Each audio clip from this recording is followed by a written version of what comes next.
Here on the Made It Music Podcast, we've got my friend Brandon Harrington, who is the host of one of my favorite podcasts, Surviving the Music Industry, and we're going to dive into your story today. Thanks for stopping by the studio. Thanks. I love that. I'm glad it's your favorite. It's I said it's one of my favorites. Okay, I was about to say, don't Nashville me right now. A favorite. Okay. Perfect. Have to clarify that. I like a lot of podcasts. It's like picking your favorite child. You can't that's really easy to do. Yeah. See, I do have a joke about that. Every parent does have a favorite child. and if you're lying to yourself that you don't, you are lying to yourself. Do you have more than one kid? I have one kid, so it's easy to say that I do have a favorite. But yeah, absolutely. And I was thinking about this the other day too, which I know that we're getting off the rails for sure. But that, kids are like sometimes mean. If they were actual life-size human beings, like, would you be friends with that same attitude? Like, my kid is a jerk. There's no way that we would be adult friends, like with the jerk-iness that he is now. You're totally right. I think Isn't that a weird thing? We have so many moments in our house that we're like, yes, this is just absolute, utter insanity. Yeah, every single day. So let's dive into your story a little bit. What was the moment that music impacted you for the first time and you knew that you had to pursue it? It was the moment my grandfather, really cool story, he opened for Hank Williams Sr. And it was something, you know how like in small towns, like everybody just has, Hank ate a whole pie in a tornado at one point. Everybody has like that in their town. Like that was my family, my grandfather. He had this one moment. And so music has always been in my life. My sisters played piano and but nobody understood like business or industry. And so and I played violin like at 6 years old. So it's always been a part of my life, but it didn't become real until I discovered the guitar and distortion and especially production and especially how do they do that. And so just like any typical kid at Southern Arkansas or East Texas of like discovering rock music or just even butt rock music of distortion and guitars, like that was life-changing to me. So I had a buddy, Cole Gordon, he played guitar and he showed me a couple of things and then I was off to the races. So that was the moment. I remember my first exposure to how to get that sound. Oh yeah. My first guitar was I don't even know if you've heard of these, but it was called a Terminator. And it was from JCPenney. Oh, I love it. The catalog, and it had a built-in speaker. And if you strummed hard enough, you got distortion. Of course, you had to strum hard enough. Yeah. And like as you're starting out, that's all you do. That's all you do. So it was just you want to break a string. Exactly. So better believe that thing was turned up. And then the second was I had a PV 8-inch amp, and the distortion was a button. Yeah, of course. It was on or off. Classic. So when you're learning it smells like Teen Spirit. Exactly. And flip the button. So did that lead you into like starting a band or what did you do with that? Yeah, it eventually led to the thing of, I think everybody gets to a point like they just want to do something with their friends. And that's kind of all I had was like friendship and I wanted to hang out with buddies. And so it's the classic situation of, okay, who owns a bass? Well, I have one in the basement. So do you know how to play? No, I'll figure it out. Perfect. You're the bass player. Yeah. And so we just grabbed this guy who was a drummer and we were just learning like songs that we liked. And especially where I'm from, that country music wasn't, it is a big deal, but like rock music and we're talking the MTV age and we're still talking about radio age too. And all we had was classic rock stations and country stations. And so our exposure to music was really radio and like hit songs. And so I really say I'm a huge eclectic fan of music, but then at the same time, like there's something about radio songs that, especially if they're a hit, there's a reason why they're a hit. Yeah. You know what I mean? And so I've always been driven to that or just kind of grown closer to that.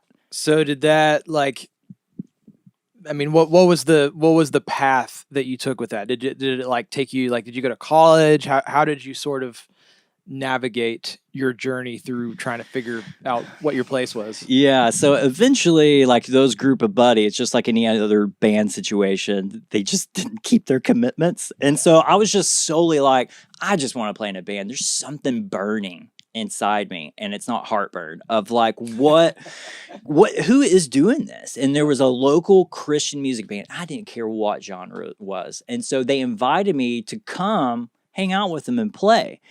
And I go to their church gymnasium, like where they practiced, and lo and behold, it was a gig, and nobody told me. And I didn't know any of the songs whatsoever. And so I was sounding like Randy Rhoads, like on a Fender Squier, and it was really bad. And then that is the moment I said, this is the story of my life. But it's not. Yeah. Just foreshadowing, I guess. Yeah. But it at least said to me of like, this is where I'm going for the next X amount of years. And then I was a huge Randy Rhoads fan, played for Ozzy, and he's a classical guitarist. And then when I heard classical guitar, I thought, oh, that's different. I don't even know what that is. And then I thought, well, to be just as good as Randy, I should study classical guitar. And then I got a full ride at University of Central Arkansas. And then I got to a certain point with my instructor, Smokey Emerson. He's an amazing teacher, and he's still there. But then I got to a certain point, I needed to start taking lessons from Lily Afshar, which her claim to fame is she's like one of the last surviving members of Andres Segovia. And so I'm a protege to that. It sounds cool, but it means nothing. No, that's awesome though. Yeah. So that's kind of how you came up. That was the roots, so to speak. Yeah. Did you have any point in your life that was like a turning point where you like knew that, okay, this is a thing? Like it sounds like it was a little bit of a journey trying to work out, what your place was. Yeah. And that's one thing I do kind of harp on, even on my show, is like identity. Because when you think you have it figured out, you're going to be thrown a curveball, whatever that means. Like from a religious aspect, life aspect, like something's going to happen. And then what are you going to do next? Like after whatever that is, are you going to choose to be X this, X that, or even where do you place yourself? And so my journey opened up a lot of ways. I did like reality TV, especially like American Idol was hot. So I did America's Next Greatest Band. Yeah. Tell me about that. Cause I was actually, funny enough, in my old band, I think I was at the taping of one of those shows in LA. I would love to know like what you thought, because we all hated it because it was America's best cover band, and no band wants to be that. But if anything, that allowed me into a complete different avenue of production and TV. And there's anybody that really knows me that I am a media consumer. I love all things media. And I mean, from Game of Thrones all the way to the newest record or whatever. I love media. And that was a catalyst for a lot of things. But for the band, Cypress Creek specifically. And that was the one that was on America's It was a country thing. Yeah. And so, again, I got to a point in my life of like, well, I just want to play in a band. I'm just going to do something. And that's another thing I kind of harp on too. Like there's so many dreamers. I have two things about dreamers. I kind of hate that description because dreams can either be nightmares or you're just always asleep. There is not enough doers in this world. And that always bugs me in this creative space. And that's always set me apart, is that I love to dream, but what's made me different is that I will actually do it. Yeah. And so the idea, something happened. I said, okay, country, let's do it mixed with rock. It could have been Jason Aldean at the time. I don't know. Yeah. And so a year later, through rehearsals, just local gigs, and then working connects, we got the audition and then got through like the first round. That was it. But no love lost. What happened after that show? Like, what did you do? Yeah, I got to a point of, is this where my life is going to be? You know, you kind of have existential crisis, but it's weird to say that, especially when you're 25 or 26. Like, you haven't lived life at all. How did you even know that? Yeah. But to a 25, 26-year-old, you're supposed to have it figured out. No, none whatsoever. Nick Beret taught me that, but that was later on. But I was supposed, and you know Nick from Proper Management. Yeah, totally. Amazing. We just had him on our show. He's, I think the episode's episode 126. So. Amazing guy. But that was the moment of like, really, what am I supposed to do? Am I supposed to be at a greater thing? Because I had this conversation with God at one point in my youth of like, man, I just want to do something in music and help people. It was never specifically like playing or performance, but that's all I ever knew. And so I got to that point of like, well, I'm gonna go help people. I'm gonna do some philanthropy, missionary work. And so we went to the Philippines, and then we spent a year there. And around month 2 of our time in the Philippines, a Filipino guy came up to me and asked me if I knew anything about music. I had no idea who this guy was, and there was really no social media presence for me at the time, especially as a player. And I thought, okay, I guess I'm doing something in music. And so I ended up doing a lot of stuff regionally on the island, at least, for them, and a lot of different stuff. And I said, okay, I'm here. And then 2010 hit. Anybody who has a memory bank knows that everybody got hit in 2010, especially nonprofits went through the crapper. And so that just kind of meant we got to come home. And so I emailed 5 people that I kind of knew. And one was David Hodges, keyboard player from Evanescence.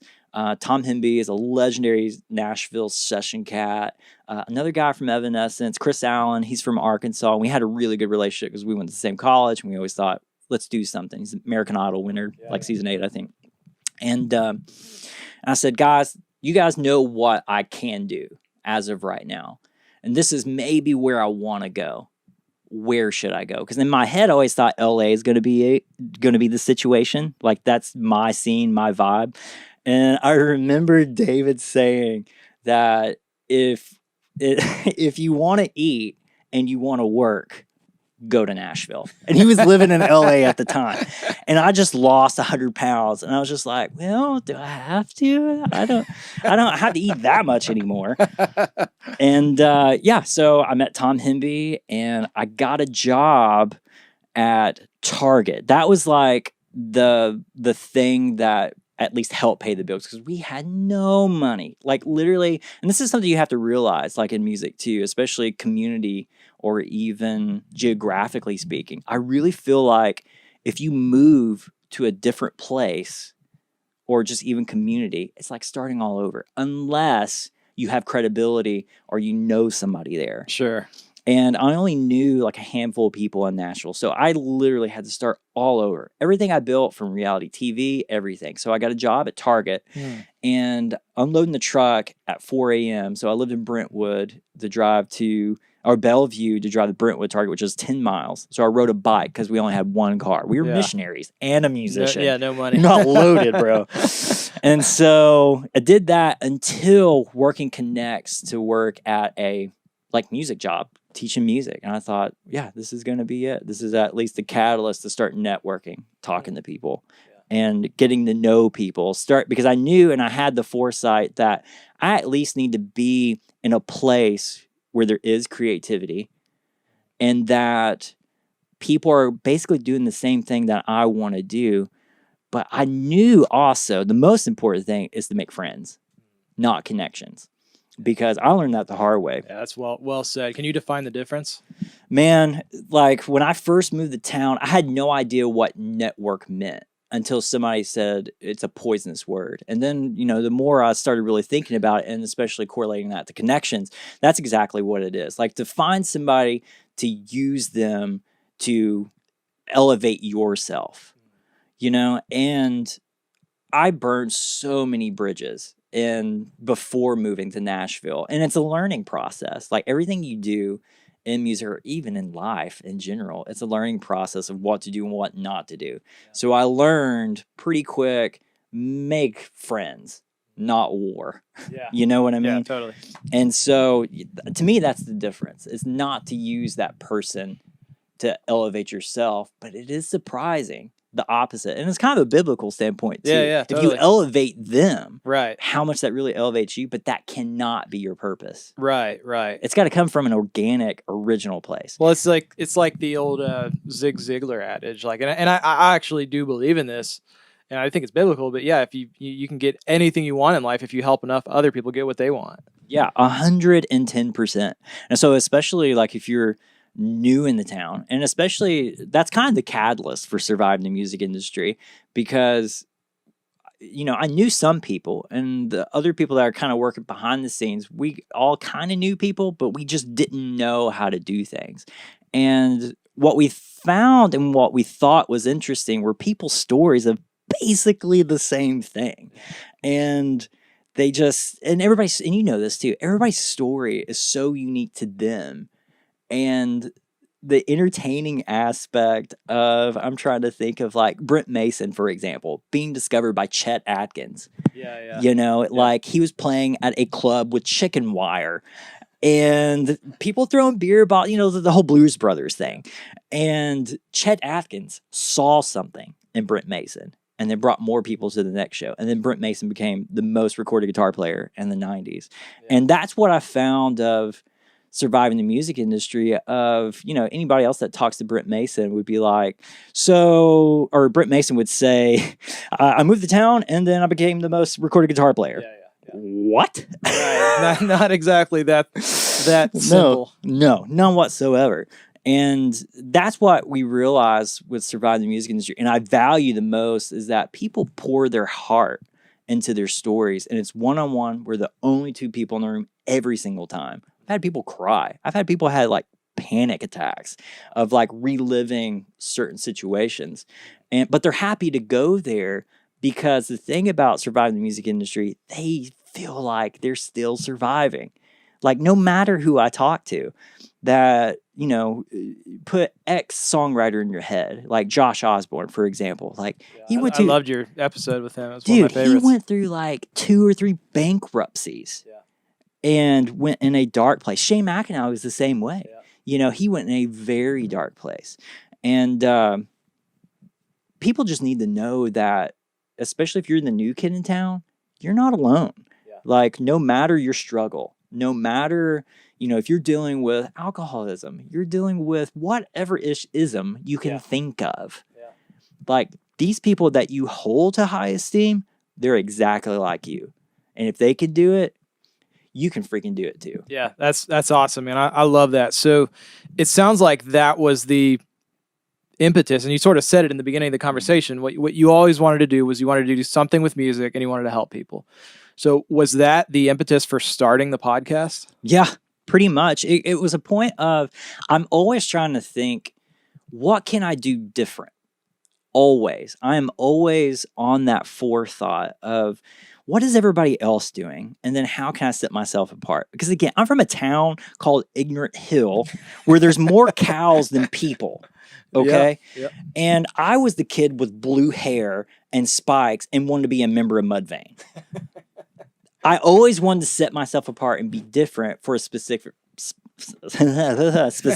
reason. Yeah. That just to be noticed, especially if it's entertainment. Yeah. It gets tricky and it gets dangerous. Sure. As far as you want to go. Yeah, you can go to shock value. Oh, yes. And so I got to a point where, okay, everybody's doing Instagram videos. Yeah. Everybody is taking part of YouTube. What is Nashville not doing? Podcast. Because people say Nashville's a 10-year town, and they always relate it to a career situation, which I think that's ridiculous. How do you mean? Okay, so especially when people say, well, it's a 10-year town, you're going to be a songwriter, it's going to take 10 years to get your foot in the door and do this and do this. No. Walker Hayes moved to town and knew nobody. Yeah. And he got a publishing deal year one. Does it happen all the time? No. Right. Dude just hustled and he did his thing. And he had natural talent. Yeah. But he hustled.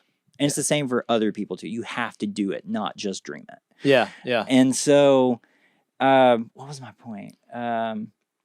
It was the thing, the podcast. Yeah. Yeah. That I just had to do something different.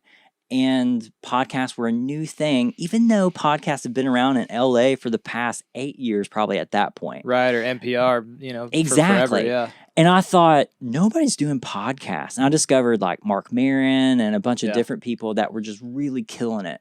And I thought, why can't this exist here? And there were about 3 or 4 of us, and I think there were only 3 of us like that started at the same exact time early in the podcast game. Which was Nashville. Like, what, 2015? So this is our 4th year. Yeah, Yeah. 14 and 15. We started developing it around 2014. I mean, Bobby Bones didn't even do anything. Yeah, He didn't have his podcast yeah. whatsoever. And I mean, and that's what I'm always striving to be, is to think a little bit different. And that's where I think Nashville has maybe the issue of, it's a 10-year town of gravitating to new ideas or just anything that's new. Well, we don't know yet. We're going to test the waters. We're going to figure that out for a little bit. You know, I'll keep using Walker Hayes. Again, like, people thought his songwriting style was the thing of, that doesn't fit the mold. Yeah. That doesn't make sense right now because Kenny Chesney, Jason Aldean, Keith Urban are doing their things. Sure. And so he was so different that nobody really got it. Yeah. But 10 years maybe later, yeah, he is who he is now. And it's the same for any other artist you can probably think of. But that's how I felt about podcasts, is that there were about 3 or 4 of us that started. I was trying to think. Donald Jenkins is a podcaster. I don't know Donald. I got Nashville Hits Collecting Dust. Oh, yeah, I've heard about it. Somebody told me about it. We started at the same exact time, and then another guy, it was kind of a comedic thing. And so Donald and I are kind of the last surviving members, like, I feel like the original podcasters. Like from when you started, yeah. And yeah, it really came from a point of, I want to help people. Yeah. But then also at the same time, it's a little selfish, but what can I do that's different than what everybody else is doing? Sure. Because podcasting is like a marketing asset. Sure. You know, and you can spread ideas and you can have conversations just like this. Yeah. Like, how did you do this? What is that? Yeah. And that's what I valued about podcasting, is that you're being invited to a person's most sacred place, like in their coffee shop, on the road. You're a part of their lives. Yeah. Yeah. And especially for surviving the music industry, it's so vulnerable. Sure. That people really do see the value of, oh, he did that, I can do that. Nick Pare is like crying. He did. He cried on an episode. Wow. Oh, he's crying. It happens. But it's just so emotional driven. And that's what I love. So can you talk a little bit about, man, and again, I wanted to have you on just purely out of, sometimes my podcast guest choices are for selfish reasons of, like, people I just want to meet. Oh, dude. And so for you, like, I wanted to meet you because I love your podcast. It's like therapy almost to listen to. I don't know. I'm so jaded, and that's so like. I don't know if it feels like that for you. And I was going to ask, like, when you're approaching it after having done how many episodes up till now? I mean, you've 4 seasons, easily over 100. Over 100 episodes in. There has to be some commonalities that you're like, everybody's got a different story, but we all have the same story. Yeah. Like, what are those commonalities? That's the uniqueness, I think, as being a player, that is like former profession, vocation, you know, being a guitar player or multi-instrumentalist, is that you pick up patterns. And that's the fastest way you're really going to make it on X instrument. And that's something I've always been really good at, is picking up patterns within people. And so the patterns usually in people's career that I've picked up is that they've all been hurt. But what did they do next? That was the game changer. I learned basically the same mentality. I learned it in college, that, you know, you hit a bad note. You know, what's the most important note in music? Have you ever heard that? What is the most important note in music? It's the next note. So even if you make a mistake or whatever, it doesn't matter. It's the thing next is that you're going to do. Yeah. And so that's pretty consistent. And I also have a theory too. I feel like it's a very Christian vernacular thing and I'm calling it the proximity theory, that.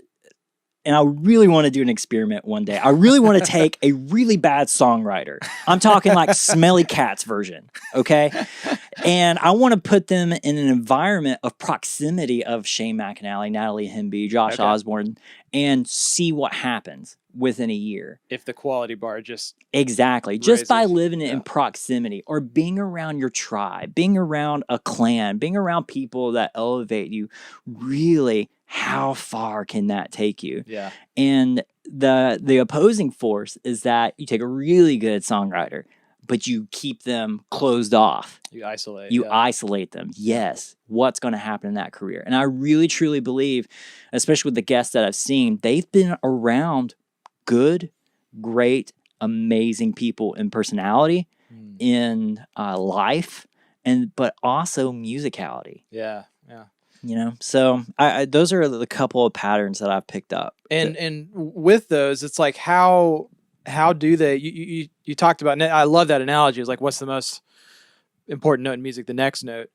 How have the sort of survivors, if you want to call it that, or whatever it is, how have they bounced back? Like, what are some of the ways that some of the guests have, or you yourself even, and kind of recovering from like heartbreaks or like failures, like just advice to somebody who's maybe in that moment right now? Yeah. I'm trying to think of a specific guest because the show is not about me whatsoever. It is 100% about them and their story. And I just have something stupid to say in between. But I think about Natalie Hemby's fresh on my mind. I just talked to her. So she's going to be on the new season. And nobody knew this, or I didn't know this, but, she wrote, some of the catalog from A Star Is Born. She wrote a bunch of songs for like Little Big Town, Pontoon, Miranda Lambert, so on and so forth. So for her, it was proximity, because legendary family, but then also being around good people. But that's not going to be her saving grace whatsoever. She had talent, but that's not going to be her saving grace, because she quit music for 10 years and worked at customer service for Comcast. Of all places. Of all places. And I don't know if they're your sponsor or whatever, but we don't have to go into that. But nobody loves Comcast. Very true. Okay. And she got the grunt of it every single day at customer experience or service or whatsoever, and did not write songs for X amount of years. And it's the same story for Shane McAnally too. He quit for like 15 years. Or no, he didn't quit, but like he excommunicated himself from Nashville. He moved to LA and did that whole thing out there. But those people, they knew what they wanted to do. They said, I am a songwriter. I just don't know what that is. Yeah. I don't know what they had something in their heart, in their mind of just keep going. And musicians are the bravest people I know. Yeah. That is, I truly believe that. And that's why I really built this platform, because they're amazing people. Yeah. Because in nothing in entrepreneurship or just even vocationally in the music industry doesn't make sense in any other sector. Right. You'll spend 15 years until you get a song cut. You know what I mean? Like in any other sector, you spend 15 years, like you're building a whole career. Yeah. Exactly. Yeah. And so that is brave. Stupid or brave, Well, it's a passion. I mean, that's 110%. There's something behind it, but then also you lose the passion, and they do. And I'm discovering that for myself. And the surviving the music industry part, especially when I do monologues, it's a lot about me, because I'm on that discovery of where am I at in life, because I'm the survivor and surviving the music industry. Sure. And I'm talking to them about their life and like, how do they even do this or whatever, and things that they pick or drop along the way in conversation. But it's a process. Yeah. And so what I would say to people is that don't ask for permission for anything, because you always feel like you're asking somebody, hey, can I write the song and put it out? Or should I put it out? That's another way it looks at. But I feel like you're asking permission from somebody to do something. Yeah. Just do it. Just do it. Yeah. And that's the Gary Vee mentality. Right. But especially where music is now, it's the Drake mentality. Yeah. It's going to be another 10 years till Nashville catches on to that mentality. Right. But at the same time, just do it. Yeah. Just do it. Don't wait. Sure.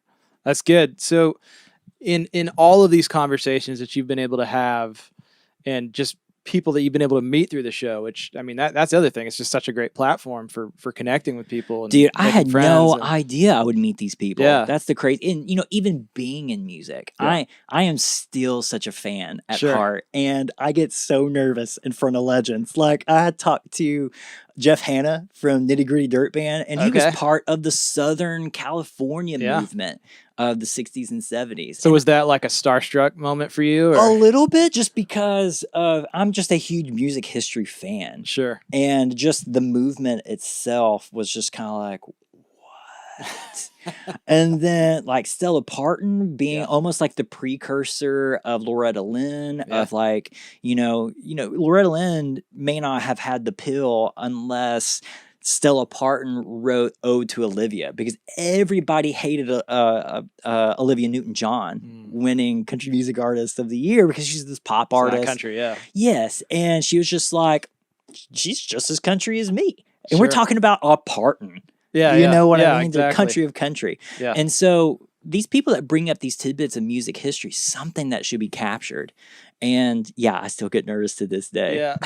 So as we're kind of rounding out the conversation, I do want to dive into just how did you create the podcast in the first place? Because I know there's a lot of people out there who are like, man, should I give it a go at this thing? And it's not as hard as most people think, but I do want to dive into it. It's not hard. It takes a lot of discipline. I do want to clarify that. Yeah, people don't know. It depends on your level. Yeah. Yeah, totally 100%. But yeah, your question. So we're going to do a deep dive into that specifically. If you're cool with that, to discuss that. And people can give find secrets? that. Give secrets, pull back the curtain. No, so un-Nashville. Yeah, totally 100%. I'm all about people's success. I don't care who it is. Yeah. Anybody. And so if people want to check that out, they can go to madeitmusic.com, go to the show notes page for this episode. But man, kind of the last question, and you could take this any number of ways, but are there any identifiable tips, strategies, mental frameworks, hacks, so to speak, if there are any, to having longevity in music? Things that you've seen, things that people have talked about on the podcast, things that still work for you. So we're talking about music specifically, yeah, in the not music the business. podcast. Okay. Yeah, the music business. So longevity. So the question I heard, just to be clear, sure, that it's longevity. People in conversations I had, what's the kind of the key of longevity? Yeah, just any specific strategies or mental frameworks, or like obviously proximity is a part of it. Yeah. Are there daily routines? Do people like use meditation? It could be anything. Yeah, I've talked to tons of people. There's kind of a Tim Ferriss aspect to my show that I really don't capture, but it's something people should pick up. That there are practices, and I do kind of poke at that in conversations, that some people meditate. And, either that means prayer or just sit in a quiet room. Some people have diets or whatever that they lean toward. But yeah, there are these kind of ritualistic aspects that people do have. But what I feel like the biggest pattern that everybody has is time. Either they knew it or they didn't know it, is that they knew if they just stuck it out and they just did it, you're already winning. Yeah. Because just by sheer Darwinism of the music industry, sure, it's going to cut people out. Yeah. Automatically. Sure. You know what I mean? And so if they just stuck with it long enough or just kept their foot in the door, whatever that means for them, like they won. Yeah. So good. That's awesome. Well, are you ready for our lightning round? Lightning round. Number 1, your first band name. At His Feet, which is not as good. Actually, my first band name, I think, was like Severe Tire Damage, because that crew of guys like from Ignorant Hill of trying to figure things out. It's a band name that Robin Williams used in Mrs. Doubtfire. STD. Yeah, totally. Severe tire damage. Severe tire damage. Wow. We were just trying to figure it out, man. And that's the story of my life. Nobody told you that it was STD? Nothing. Nothing whatsoever. Favorite music documentary? Eagles. Hands down. That is the greatest put together anthology of breaking down a band's life. And I think what I even do on surviving the music industry on that personal level. And I think there's some correlation there. But I just watched like Leaving Neverland. I don't know how much you want to go into that. I've heard it's crazy. It's one of those that I'm like, I got to be in the right mind frame. I watched it. So it's collectively 5 hours long. Yeah. I sat and watched it 5 hours straight. It ruined my You probably want to entire break day. it up, yeah. That's my advice to anybody. Yeah. It's a great doc. So watch but the Eagles. Watch the Eagles. Okay. Favorite podcast?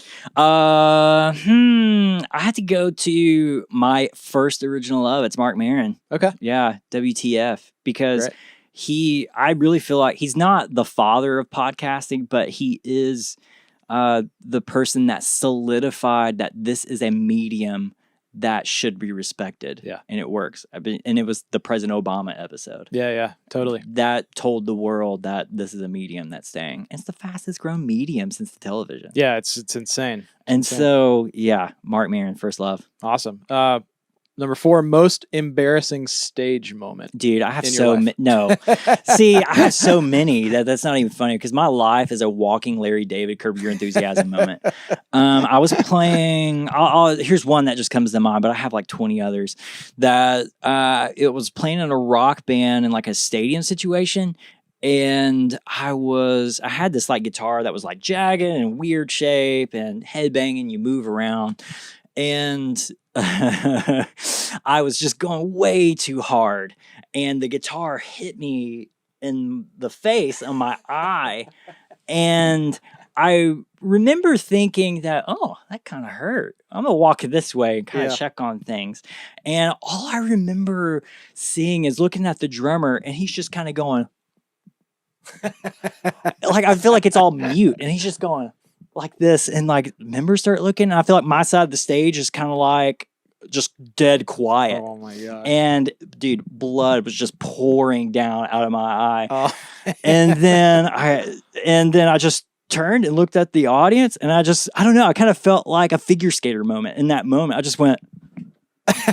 And then like the whole crowd was just like, because it was a rock show. There's supposed to be blood, I guess. Yeah. But like that was truly one. Hardcore. Oh, dude, I fell off stages. I've crashed in the guitar cabinets, not on purpose, Kurt Cobain style whatsoever. Yeah. But that is like one moment it was super embarrassing, but in my personality is like, oh, this is a joke. This I love is perfect. it. That's amazing. And last question, favorite Nashville venue? Oh, man.